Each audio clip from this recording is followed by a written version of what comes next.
So far, what we've learned is what moles are, and we've learned how they relate to particles, and we've learned how we can turn them into masses. We're going to talk about this one over here in a second, but we've talked about how to find a molar mass so that we can get between mass and moles, but I'm going to introduce to you today your new best friend. Okay, this is kind of an infographic, a visual aid to help you convert from one thing to another. Okay, we can talk about how many moles there are in a certain number of grams, and we can talk about how many particles there are in a certain number of moles. It's all well and good, but sometimes I need to get from particles to mass. And I need to know how many molecules are in a particular mass of something. Okay, and I'm going to have to make more than one conversion at a time. Okay, another thing that we can convert to and from is volume of a gas at STP. This stands for standard temperature and pressure, but honestly, you don't care. Right now, what it means to us is that it works. Okay, and that every gas, doesn't matter what it is, at this temperature and pressure, which is, if you care, it's 0 degrees Celsius, so that's the freezing point of water. Okay, and pressure is 1 atmosphere, which is typical pressure at sea level. So any gas at this particular temperature and pressure will occupy exactly 22.4 liters. Okay, so how do we use this? Well, these boxes right here, okay, and this one up here are quantities we can get to. We can calculate particles, we can calculate a mass, we can calculate volume of a gas, okay, only a gas, by the way, right now, okay, or we can find moles. These boxes, these grayed out ones, they represent the equality that we're going to use to get between things. So to get from particles up here to moles, I need this 6.02 times 10 to the 23rd. And to get from mass to moles, I'm going to need the molar mass of that substance. And to get from volume of a gas at STP up to moles, I need the 22.4 liters. Now you'll notice that there's no path that gets me between these three things, okay, without going up and onto the molar road first. So I can track a path, I can plan out my journey using this, and then I know how many of these equalities and how many conversion factors I'm going to need and what order I need to do them. Okay, so our first problem, is going to say how many molecules are in 10 grams of H2O. So I start by looking at what information am I given. Okay, where am I going? Where am I coming from? Well, I'm told that I have 10 grams of water. So I must be starting down here at mass. Okay, and I'm asked how many molecules. So I'm going to end over here at particles. So what path am I going to take? Well, I'm going to go through this molar mass to moles, and then I'm going to go through the 6.02 times 10 to the 23rd to get to particles. Okay, so when I go to solve this, okay, I, just like always, start with that number right here, 10 grams H2O. We draw a line, and we put a happy face here to make ourselves feel better. Okay, so the first equality we said we were going to need is this molar mass. Okay, I've worked it out already. I know that 1 mole of H2O is equal to 18.01528 grams of H2O. Okay, and I'm going to keep all the decimal places because why not? This is the equality. I need to decide what order I want them to go in.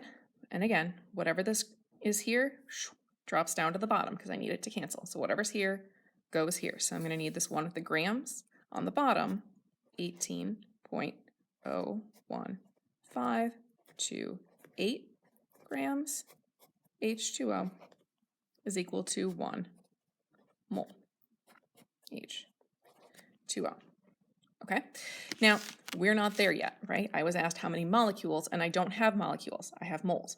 We are not going to draw a whole nother, calculate this and draw a whole nother bar underneath of that because it's unnecessary.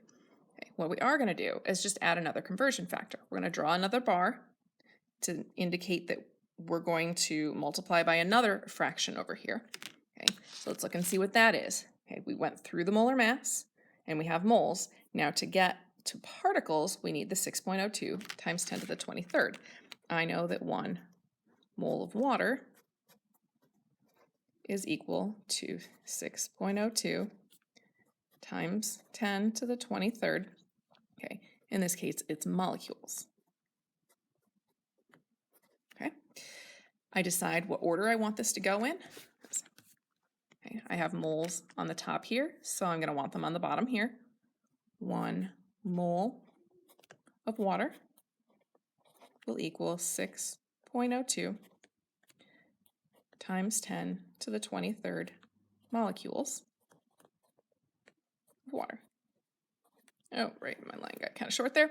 Okay, then to calculate, you're going to multiply everything on the top, so 10 times 1 times 6.02 times 10 to the 23rd, okay, and then divide by anything on the bottom. So we divide by 18, and then we divide by 1. And you can group in whatever, but whatever it takes. We multiply numbers on the top, we divide by anything on the bottom, and you will get 3.34 times 10 to the 23rd molecules of water. Now I'm ignoring significant figures here if you remember those or if you've worked with them before.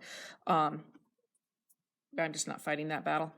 Okay, will get us where we are, right? This is the unit that I was asked to find. Okay, my units up here, my grams cancel with grams on here. The moles that I went through cancel right there.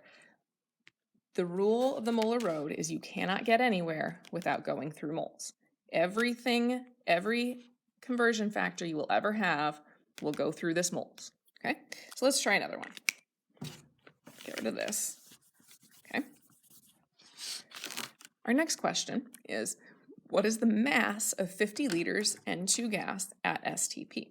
Right, so I'm asked, what is the mass? That's going to be my endpoint. Oops. I'm going to end down here at mass. Okay, and I'm given 50 liters, so that's a volume. We're going to start here. Okay, to get from here to there, you have to go through 2 equalities. Okay, first the 22.4, and then the molar mass. Okay. So I start with my number, 50 liters, N2. We don't need the word gas. It just tells us that we can use the 22.4. Okay. Happy face to make us feel better about ourselves. So what's my equality, right? 22.4 liters means that 1 mole N2 will equal 22.4 liters N2. Okay, I have liters on the top. I want them on the bottom.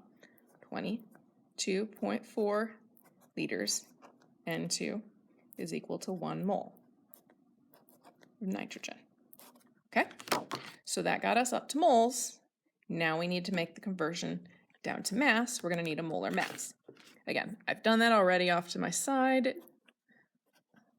and I found that 1 mole of N2 will equal 28.01348 grams.